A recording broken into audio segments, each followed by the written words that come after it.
Welcome to another edition of This Is Our Family. If this is your first time joining us, we extend a warm welcome to you as we return to our sermon series, The Greatest Return. We want to let you know there are people all over the globe listening and tuning in, taking part in our online services. It's a great place for us to connect and to celebrate. And one of the people that have been joining us is this lady, Diane. She lives in the States, and her and her dog, Olive, they check in and they sit down and they catch up and join with us online. It's fantastic. It's really, really cool. So wherever you're joining, let us know that you're here. We'd love to see and hear from you guys. So what's happening these days around Access Church, Dale? So we've got a great fundraiser on at the moment, Caitlin. We got an update from Georgia last week, and that's the fundraiser to do with the Walk for Hope for the schools in PNG. So far, the team have done a fantastic job, Caitlin. We've got $2,000 from the youth team. Boom. Now we've got a marker to cut Isaac Peacock's hair, which is $5,000. Okay, all right. So we're a little ways off, but as God does, He comes with a mighty thunder. So if you want to give to this cause, look out for Georgia. She would love to take your money, to be honest with you. yeah, well, she got us. So That's awesome. Hey, listen, speaking of Georgia, did you notice that last weekend our young people really stepped up and led the way? Georgia in our worship and Jacob in our worship. We are so grateful and so thankful for talent like that and for just the hearts that they have for God. They're absolutely incredible. Amazing. So amazing. Listen, Access Church, coming up, there is this incredible opportunity for you to be involved in some training and upskilling and in some leadership workshop through the Global Leadership Summit. So Global Leadership Summit happens every year. This year it looks very different. We're actually scaling it right back, and it's going to be a one-day event, and it's only going to be open to our Access family here at our church. We want you to be a part of that, and we're going to listen now from Tammy. Tammy's going to give us some details, so take a listen. Hey Access, I'm so looking forward to hosting GLS again this year. This marks our 7th year as a host site, and even though things look a little different in how we're going to run the event in 2020, I'm excited about being a part of this dynamic one-day leadership experience on the 10th of October. So why should you consider attending GLS 2020? Well, I'm glad you asked. You can expect a smorgasbord of quality teaching, a great lineup of speakers, a unique blend of vision, inspiration, and practical skills you can immediately apply in your home, in your church, in your workplace, in your school and your community and beyond. Our early bird special ends on the 30th of September, almost half the price at only $60, and that includes lunch and morning tea. So whether you're a die-hard GLSer or it's your first time considering to attend, this is something that you don't want to miss out on. Register now through events on the Access website and save. Can't wait to see you there.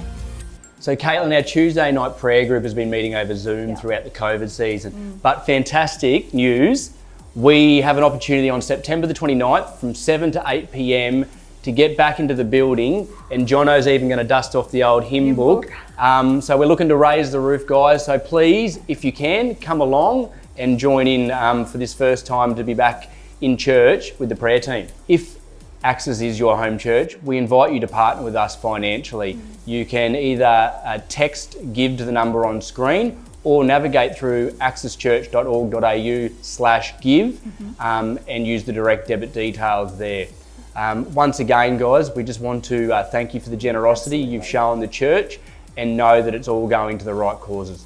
Listen, we want to let you know this coming weekend we have our services again that are happening on Saturday night and 2 services on Sunday. But we really need you to get here a bit earlier before service to check in, to make your way in safely, and for us to continue to follow our COVID safe plan to keep you guys safe as well as to keep everybody here volunteering safe. There is a special treat if you turn up early. We have our coffee cart open for business, and Simone, who is leading that ministry, she's also not only selling and making coffees, but she's also selling muffins. And the coolest thing about this is all of the proceeds that come from that are actually going toward our building fund, which is going to make a way for us to continue extending this property and this facility to allow for our next generations to grow and our church to continue to grow. It's a $7 coffee and muffin deal, and hats off to a young entrepreneur like Simone, who's brought part of her business life into the church life, and I think it's doing wonders already.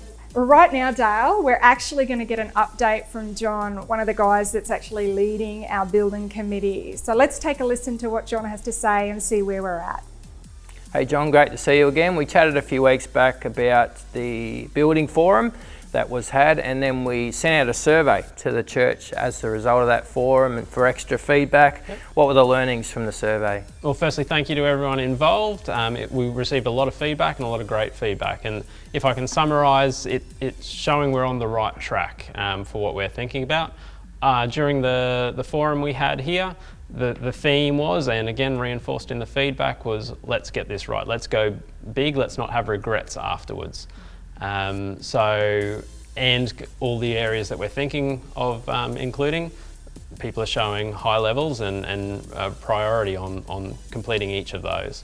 So for example, with the next generation wing out the side here, one of the themes was to let's make sure we build it as big as we can. And again, one of the options there is to push it closer to the road. So we'll be meeting with council to discuss a pre-lodgement discussion about pushing closer to the road. So remind us why this project is important and being considered anyway. I mean, we're in North Lakes, we're in a suburb where the median age is, what is it, Jono, 30? 30, yeah. 30, and so families with young kids, that really is our demographic in this immediate area. That's who we're here to reach. Right now we've got little kids in a room which is away from a playground. We built them a few years ago. We've got Slam Jam kids in a room, and again it's getting a bit tight in there, so it just makes sense that this is the next logical step. Get the little fishes back where they belong, give our Slam and Slam Plus a bigger place to function. Yeah. And then along with the other initiatives we've talked about in terms of the entry area, making that more inviting, reducing the bottleneck there, and then having an excellent fellowship space out the side. Yeah.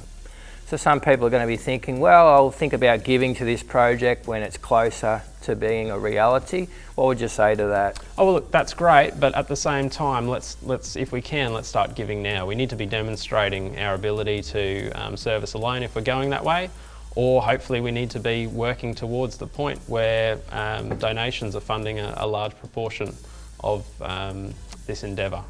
And then there's another great initiative we're really excited about. All the proceeds from the coffee cart will be going towards the building fund, towards this project. And also if you want to give cash, you have the opportunity to pick up one of these from the coffee cart and drop it in the box. Caitlin, that's really exciting to hear what John's had to say. But something that has really excited me is the message that I've just received recently about Isaac Peacock. Church family, Isaac Peacock will be joining staff 2 days a week in the coming week. We want to extend a huge congratulations to Isaac for taking this on, and we look forward to seeing where God leads Isaac through the youth program and the young adults group going ahead. Isaac, we wish you the best, and may many people surround you and support you. All the best. So Isaac, congratulations on your new role here at Access. Great to have you on board. Tell us a little bit about yourself for those who don't know you. I was born in Toowoomba. I'm one of 3 kids. I've got an older sister and I've got a younger brother. I'm a bit of an extrovert, so COVID's been a bit of a low blow for me at the moment. I love outdoor sports. I love my rock climbing, my surfing, love getting out for a fish, going camping. I'm studying ministry at Bible College. My favourite food is mango. For those of you who haven't seen me yet or seen how I move, I'm super enthusiastic, super energetic, and you will never catch me standing still in one still position. Always up for a chat, love a handshake after COVID, yeah. So what made this particular position here at Access attractive for you, Isaac? I guess I wasn't particularly searching for a role here at Access, but ever since I did a subject last semester at Bible College called Youth in the Churches, I think I kind of found in myself a passion for youth ministry, and seeing young kids and young people find their place in God's story has always been something that I'm super excited about. And so I've been involved with the youth ministry here at Access for about 2 years, and I've absolutely loved it and super enjoyed it. So I think when this opportunity arose, I think that God was kind of nudging me in that direction, and through a lot of prayer and trusting God, here I am. So as you get started, what's exciting for you about the role? You know, I think we've got just such an awesome group of leaders, and we've also been blessed with such amazing youth as well. So I guess the thing I'm most excited about is we get the privilege as leaders to be able to walk alongside these kids, do life with them, you know, have as much fun as possible, and we also get to help them grow in their faith and, you know, their individual walk with God. So I think that's something super exciting. So yeah, plenty of things to be excited about there. Do you have any fears? I guess there's part of me that realises that, you know, like I'm only 19 and I haven't got an abundance of experience in the church or in ministry.